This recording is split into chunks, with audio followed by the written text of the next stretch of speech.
আসসালামু আলাইকুম। সবাইকে স্টুডেন্ট আইডির পক্ষ থেকে শুভেচ্ছা। আশা করি সবাই ভালো আছেন। আমরা নবম দশম শ্রেণীর গণিত বইয়ের বাস্তব সংখ্যা নিয়ে আলোচনা করছিলাম। এবার আমরা উদাহরণ 3 দেখি যে 3/11 ও 95/37কে দশমিক ভগ্নাংশে প্রকাশ করো। ঠিক আছে, তো দশমিক ভগ্নাংশে প্রকাশ করার জন্য আমরা যেটা করব যে অবশ্যই আমরা এটা ভাগ করে দেখাবো। ঠিক আছে, ভাগ করে দেখার পরে দশমিক ভগ্নাংশে প্রকাশ করব। তো এখানে যেটা আছে 3/11কে আগে প্রথমে ভাগ করি, সেটা হচ্ছে যে 11 3। এখানে যেহেতু 3 অপেক্ষা 11 বড়, তাই এখানে একটা কি নেব, দশমিক নিয়ে নেব। শুরুতে দশমিক নিলে এখানে একটা 0 পাবো।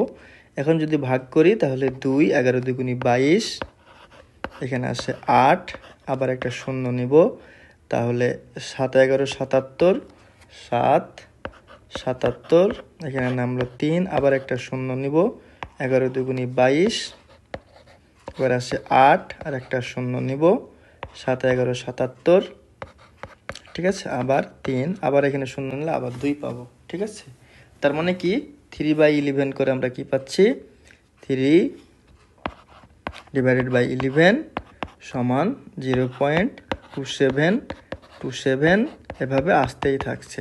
তার মানে এটা 27 বারবার রিপিট হচ্ছে, মানে আবৃত্ত অংশ হচ্ছে 27, মানে 2-এর ওপর পৌনঃপুনিক আর 7-এর ওপর পৌনঃপুনিক।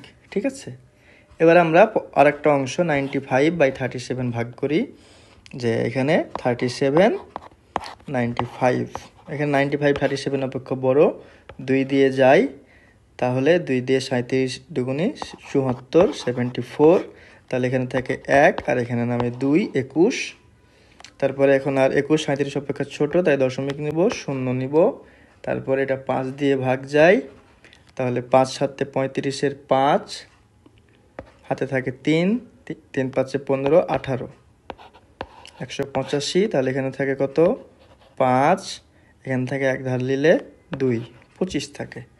ঠিক আছে, তারপর আবার একটা শূন্য নিলে এখানে যেটা হবে 37 আছে 6 দিয়ে 37কে গুণ করলে পাওয়া যাবে আমাদের 222। এখানে থাকে কত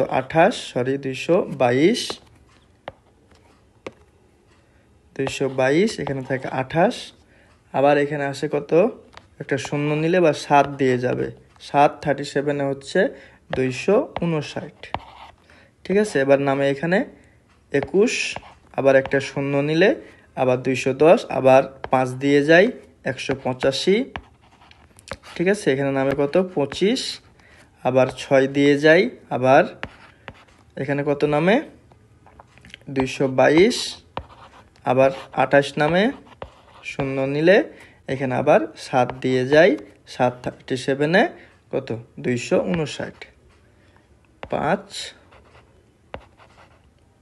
59, আবার এখানে 21 নামে। ঠিক আছে, তার মানে 95/37 সমান আমরা কি পাচ্ছি 2.567 ডট ডট ডট, মানে 567 পুনরাবৃত্তি হচ্ছে। তার মানে এটাকে লিখতে পারি 2.567, এটা 5-এর ওপর পৌনঃপুনিক এবং 7-এর ওপর পৌনঃপুনিক। ঠিক আছে, তাহলে আমরা আজকের ভিডিও থেকে দশমিক ভগ্নাংশকে, সাধারণ ভগ্নাংশকে কিভাবে দশমিক ভগ্নাংশে প্রকাশ করা যায় সেটা শিখলাম। যদি ভিডিওটা আপনাদের উপকারে আসে তাহলে অবশ্যই একটা শেয়ার করবেন এবং ভিডিওর নিচে কমেন্ট করবেন। সবাইকে ধন্যবাদ।